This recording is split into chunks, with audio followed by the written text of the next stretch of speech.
Esta, por sua vez, tanto mais profunda será quanto mais racional a procedência do castigo, uma penalidade em que, se não crê, não pode ser um freio, e a eternidade das penas está nesse caso. A crença nessa penalidade, já o afirmamos, teve a sua utilidade, a sua razão de ser em dada época. Hoje não somente deixa de impressionar os ânimos, mas até produz descrentes. Antes de a preconizar como necessidade, fora mister demonstrar a sua realidade. Seria preciso, além disso, observar a sua eficácia junto àqueles que a preconizam e se esforçam por demonstrá-la. E, desgraçadamente, entre esses, muitos provam pelos atos que nada temem das penas eternas. Assim, impotente para reprimir os próprios profitentes, que império poderá exercer sobre os descrentes e refratários? 18. Até aqui só temos combatido o dogma das penas eternas com o raciocínio. Demonstremo-lo agora em contradição com os fatos positivos que observamos, provando-lhe a impossibilidade. Por este dogma, a sorte das almas, irrevogavelmente fixada depois da morte, é, como tal, um travão definitivo aplicado ao progresso. Ora, a alma progride ou não? Eis a questão. Travessão: se progride, a eternidade das penas é impossível. E poder-se-á duvidar desse progresso, vendo a variedade enorme de aptidões morais e intelectuais existentes sobre a terra, desde o selvagem ao homem civilizado, aferindo a diferença apresentada por um povo de um a outro século? Se admite não ser das mesmas almas, é força admitir que Deus criou almas em todos os graus de adiantamento, segundo os tempos e lugares, favorecendo umas e destinando outras à perpétua inferioridade. O que seria incompatível com a justiça, que, aliás, deve ser igual para todas as criaturas. 19. É incontestável que a alma atrasada moral e intelectualmente, como a dos povos bárbaros, não pode ter os mesmos elementos de felicidade, as mesmas aptidões para gozar dos esplendores do infinito, como a alma cujas faculdades estão largamente desenvolvidas. Se, portanto, essas almas não progredirem, não podem, em condições mais favoráveis, gozar na eternidade, senão de uma felicidade, por assim dizer, negativa. Para estar de acordo com a rigorosa justiça, chegaremos, pois, à conclusão de que as almas mais adiantadas são as atrasadas de outro tempo, com progressos posteriormente realizados. mas aqui atingimos a questão magna da pluralidade das existências como meio único e racional de resolver a dificuldade. Façamos abstração, porém, dessa questão e consideremos a alma sob o ponto de vista de uma única existência. 20. Figuremos um rapaz de 20 anos, desses que comumente se encontram, ignorante, viciado por índole, séptico, negando sua alma e a Deus, entregue à desordem e cometendo toda sorte de malvadeza. Esse rapaz encontra-se depois num meio favorável, melhor, trabalha, instrui-se, corrige-se gradualmente e acaba por tornar-se crente e piedoso. Eis aí um exemplo palpável do progresso da alma durante a vida, exemplo que se reproduz todos os dias. Esse homem morre em avançada idade como um santo, e naturalmente certa se lhe torna a salvação. Mas qual seria a sua sorte se um acidente lhe pusesse termo à existência? 30 ou 40 anos mais cedo, ele estava nas condições exigidas para ser condenado, e se o fosse, todo o progresso se lhe tornaria impossível.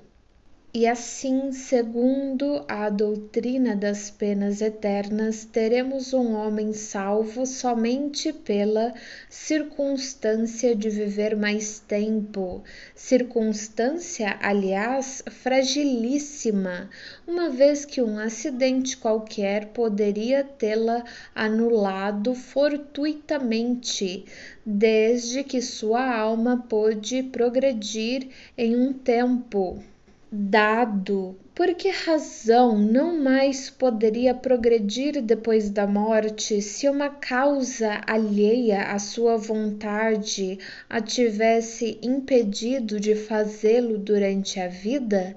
Porque lhe recusaria Deus os meios de regenerar-se na outra vida, concedendo-lhos nesta?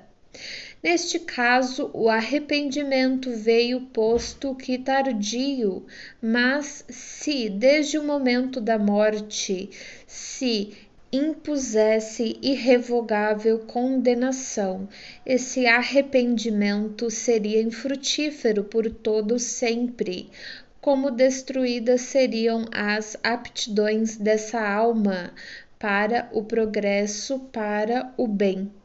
21. O dogma da eternidade absoluta das penas é, portanto, incompatível com o progresso das almas, ao qual opõe uma barreira insuperável. Esses dois princípios destroem-se e a condição indeclinável da existência de um é o aniquilamento do outro. Qual dos dois existe de fato? A lei do progresso é evidente, não é uma teoria, é um fato, corroborado pela experiência. É uma lei da natureza divina, imprescritível. E, pois que esta lei existe, inconciliável com a outra, é porque a outra não existe.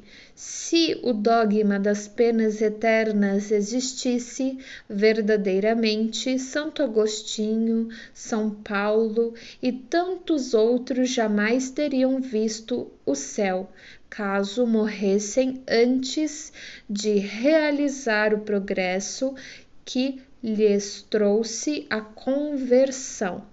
A esta última asserção respondem que a conversão dessas santas personagens não é um resultado do progresso da alma, porém da graça que lhes foi concedida e de que foram tocadas, Porém, isto é simples jogo de palavras.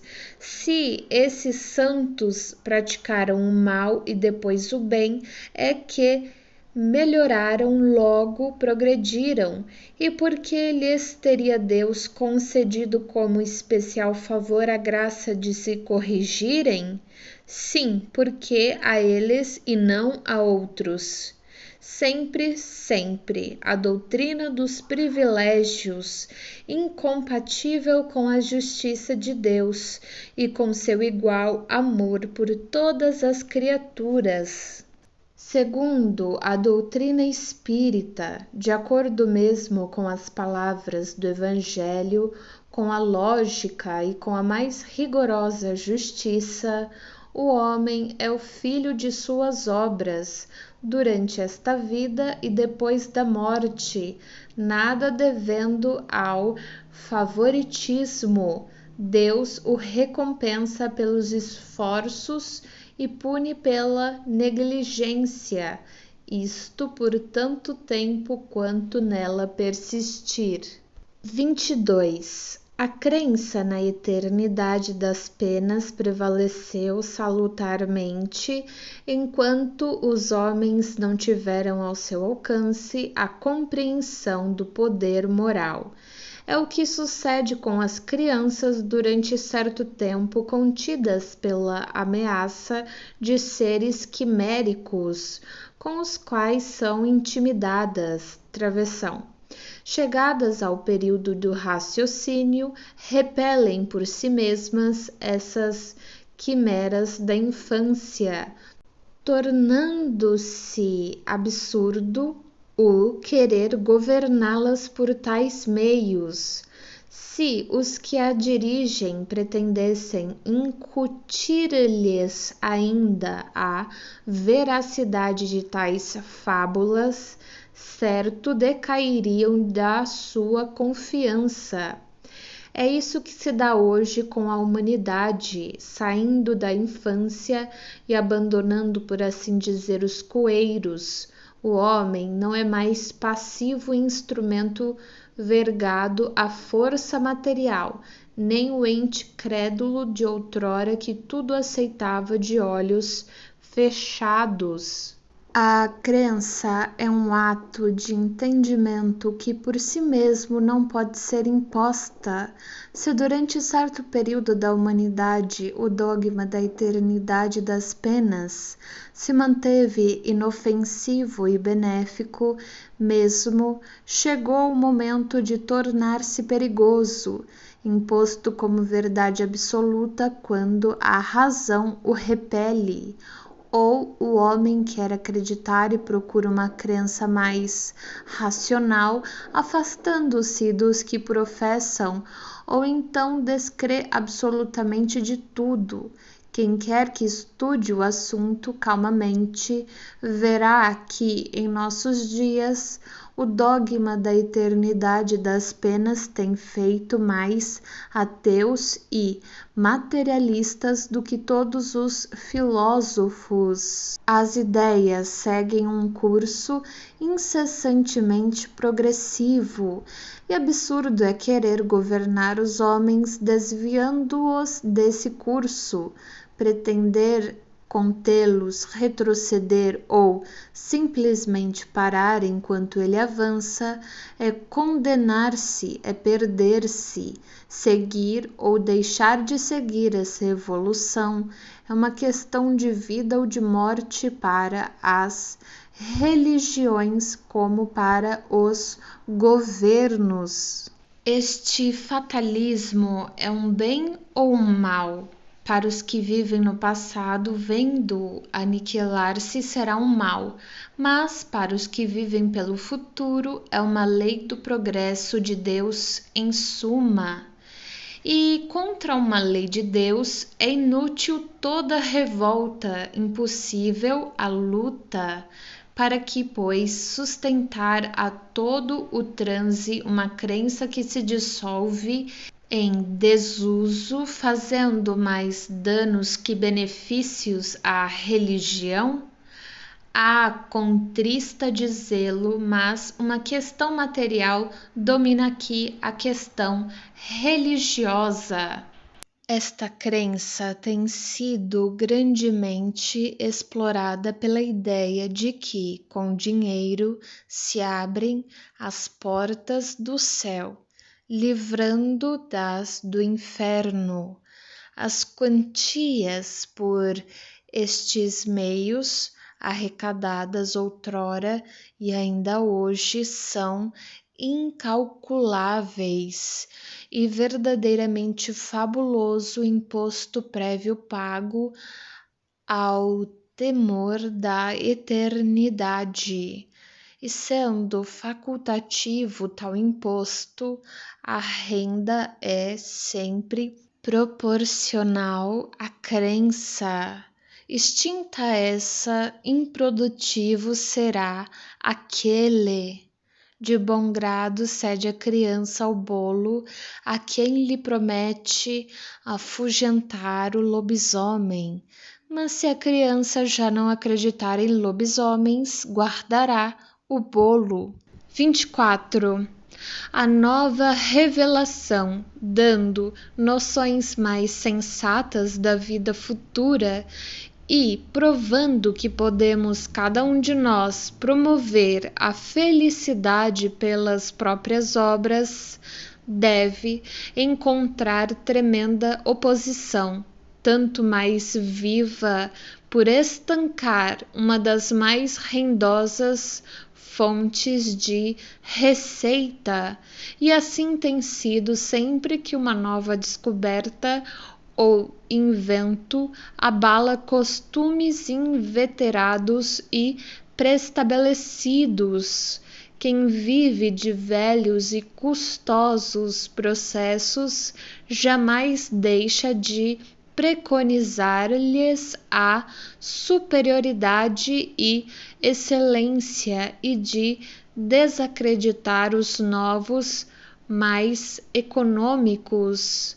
Acreditar-se-á, por exemplo, que a imprensa, apesar dos benefícios prestados à sociedade, tenha sido aclamada pela classe dos copistas. Não, certamente eles deveriam profligá-la.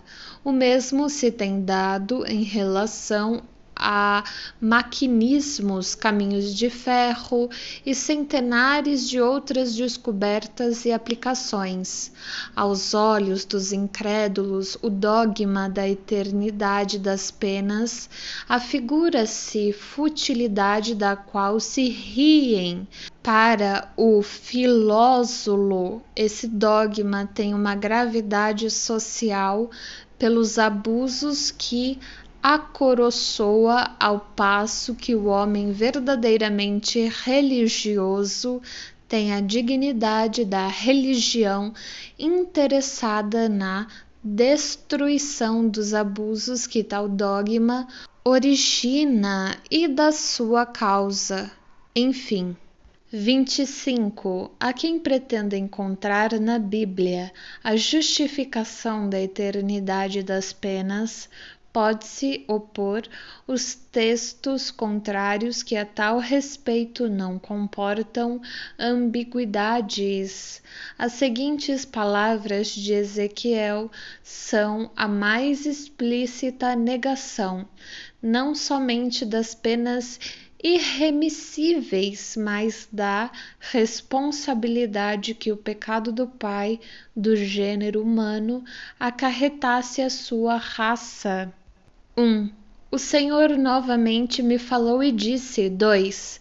Donde vem o uso desta parábola entre vós, e consagrada proverbialmente em Israel?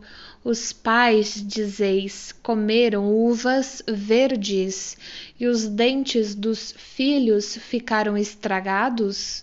3. Por mim juro, disse o Senhor Deus, que essa parábola não passará mais entre vós como provérbio em Israel. 4.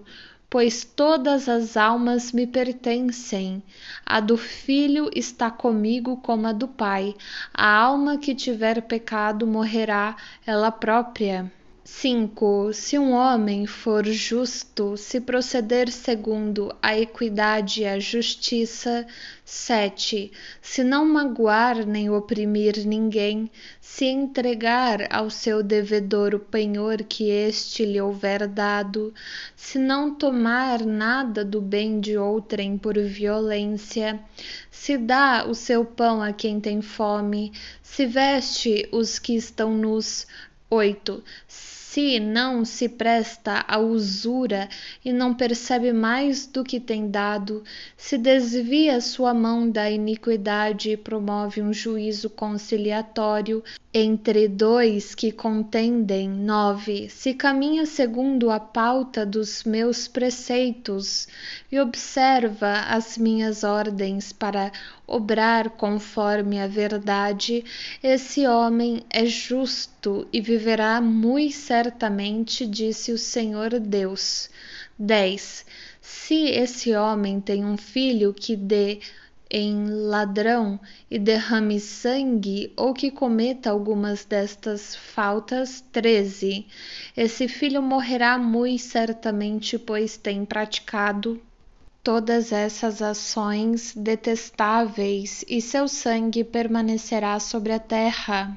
14. Se esse homem tem um filho que, vendo todos os crimes por seu pai cometidos, se aterrorize e evite imitação.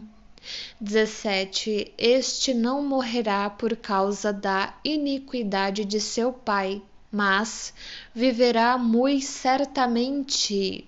18.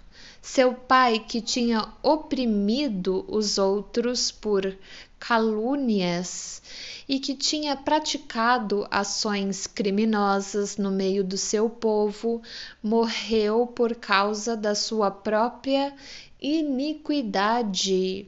19. Se dizes: por que o filho não tem suportado a iniquidade de seu pai? É porque o filho tem obrado segundo a equidade e a justiça, tem guardado todos os meus preceitos, e porque os tem praticado, viverá muito certamente. 20. A alma que tem pecado morrerá ela mesma. O filho não sofrerá pela iniquidade do pai, e o pai não sofrerá pela iniquidade do filho. A justiça do justo verterá sobre ele mesmo, a impiedade do ímpio verterá sobre ele. 21. Se o ímpio fez penitência de todos os pecados que tem cometido, se observou todos os meus preceitos, se obra segundo a equidade e a justiça, ele viverá certamente e não morrerá. 22. Eu não me lembrei mais de todas as iniquidades que ele tenha cometido. Viverá nas obras da justiça que houver praticado. 23. É que eu quero a morte do ímpio, disse o Senhor Deus, e não quero antes que se converta e desgarre do mau caminho que trilha? Ezequiel capítulo 18. Dizei-lhes estas palavras: eu juro por mim mesmo que não quero a morte do ímpio, mas que o ímpio se converta, que abandone o mau caminho e que viva. Ezequiel capítulo 33. Capítulo 7. As penas futuras segundo o Espiritismo. Há tendências viciosas que são evidentemente próprias do espírito, porque se apegam mais ao moral do que ao físico. Outras parecem antes dependentes do organismo e, por esse motivo, menos responsáveis são julgados os que as possuem. Consideram-se como tais as disposições, a cólera, a preguiça, a sensualidade, etc. Hoje está plenamente reconhecido pelos filósofos espiritualistas que os órgãos cerebrais correspondentes a diversas aptidões devem o seu desenvolvimento à atividade do espírito. Assim, esse desenvolvimento é um efeito e não uma causa. Um homem não é um músico porque tenha a bossa da música, mas possui essa tendência porque o seu espírito é musical. Se a atividade do espírito reage sobre o cérebro, deve também reagir sobre as outras partes do organismo. O espírito é, desse modo, o artista do próprio corpo, por ele talhado, por assim dizer, a feição das duas necessidades e a manifestação das duas tendências. Dessa forma, a perfeição corporal das raças adiantadas deixa de ser produto de criações distintas para ser o resultado do trabalho espiritual que aperfeiçoa o invólucro material à medida que as faculdades aumentam. Por uma consequência natural deste princípio, as disposições morais do espírito devem modificar as qualidades do sangue, dar-lhe maior ou menor atividade, provocar uma secreção mais ou menos abundante de bilis ou de quaisquer outros fluidos. É assim, por exemplo, que ao glutão enche-se-lhe a boca de saliva diante de um prato apetitoso. Certo é que a iguaria não pode excitar o órgão do paladar, uma vez que com ele não tem contato. É, pois, o espírito cuja sensibilidade é despertada que atua sobre aquele órgão pelo pensamento, enquanto que outra pessoa permanecerá indiferente à vista do mesmo acepip. É ainda por este motivo que a pessoa sensível facilmente verte lágrimas. Não é, porém, a abundância destas que dá sensibilidade ao espírito, mas precisamente a sensibilidade deste que provoca a secreção abundante das lágrimas.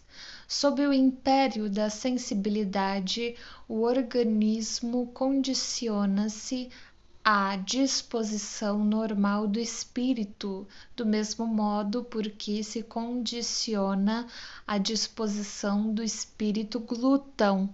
Seguindo esta ordem de ideias, compreende-se que um espírito irascível deve encaminhar-se para estimular um temperamento bilioso, do que resulta não ser um homem colérico por bilioso, mas bilioso por colérico. O mesmo se dá em relação a todas as outras disposições instintivas. Um espírito indolente e fraco deixará o organismo em estado de atonia relativo ao seu caráter, ao passo que ativo e enérgico dará ao sangue como aos nervos qualidades perfeitamente opostas. A ação do espírito sobre o físico é tão evidente que não raro vemos graves desordens orgânicas sobreviverem a violentas comoções morais. A expressão vulgar, travessão, a emoção transtornou-lhe o sangue, travessão, não é tão destituída de sentido quanto se poderia supor. Ora, que poderia transtornar o sangue senão as disposições morais do espírito? Pode admitir-se, por conseguinte, ao menos em parte, que o temperamento é determinado pela natureza do espírito, que é causa e não efeito. E nós dizemos em parte porque há casos em que o físico influi evidentemente sobre o moral, tais como quando um estado mórbido ou anormal é determinado por causa externa, acidental, independente do espírito, como sejam a temperatura, o clima, os defeitos morais físicos congênitos, uma doença passageira, etc. O moral do espírito pode, nesses casos, ser afetado em suas manifestações pelo estado patológico em que a sua natureza intrínseca seja modificada. Excusar-se de seus erros por fraqueza da carne não passa de sofisma para escapar a responsabilidades. A carne só é fraca porque o espírito é fraco, o que inverte a questão, deixando aquela a responsabilidade de todos os seus atos. A carne, destituída de pensamento, é vontade, não pode prevalecer jamais sobre o espírito, que é o ser pensante e de vontade própria. O espírito é quem dá à carne as qualidades correspondentes a seu instinto, tal como o artista que imprime à obra material o cunho do seu gênio, libertado dos instintos da bestialidade, elabora um corpo que não é mais um tirano de suas aspirações para espiritualidade do seu ser, e é quando o homem passa a comer para viver e não mais vive para comer. A responsabilidade moral dos atos da vida fica, portanto, intacta, mas a razão nos diz que as consequências dessa responsabilidade devem ser proporcionadas ao desenvolvimento intelectual do espírito. Assim, quanto mais esclarecido for este, menos desculpável se torna, uma vez que com a inteligência e o senso moral nascem as noções do bem e do mal, do justo e do injusto. Esta lei explica o insucesso da medicina em certos casos, desde que o temperamento é um efeito e não uma causa. Todo esforço para modificá-lo se nulifica ante as disposições morais do espírito, opondo-lhe uma resistência inconsciente que neutraliza a ação terapêutica. Por conseguinte, sobre a causa primordial é que se deve atuar. Daí, se puderdes coragem ao poltrão, e vereis para logo cessados os efeitos fisiológicos do medo. Isto prova ainda uma vez a necessidade para a arte de curar, de levar em conta a influência espiritual sobre os organismos. Review Spirit, março de 1869. A doutrina espírita, no que diz respeito às penas futuras, não se baseia numa teoria pré-concebida. Não é um sistema substituindo outro sistema. Em tudo ela se apoia nas observações, e são estas que lhe dão plena autoridade. Ninguém jamais imaginou que as almas, depois da morte, se encontrariam em tais condições.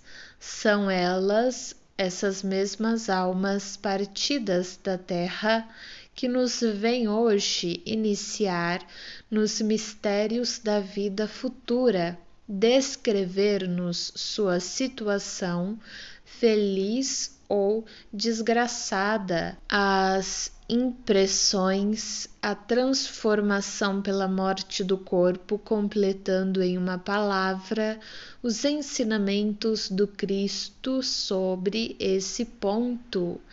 Preciso é afirmar que se não trata, neste caso, das revelações de um só espírito, o qual poderia ver as coisas do seu ponto de vista, sob um só aspecto, ainda dominado por terrenos prejuízos. Tampouco se trata de uma revelação feita exclusivamente a um indivíduo que pudesse deixar-se levar pelas aparências, ou de uma visão estática suscetível de ilusões, e não passando muitas vezes de reflexo de uma imaginação exaltada.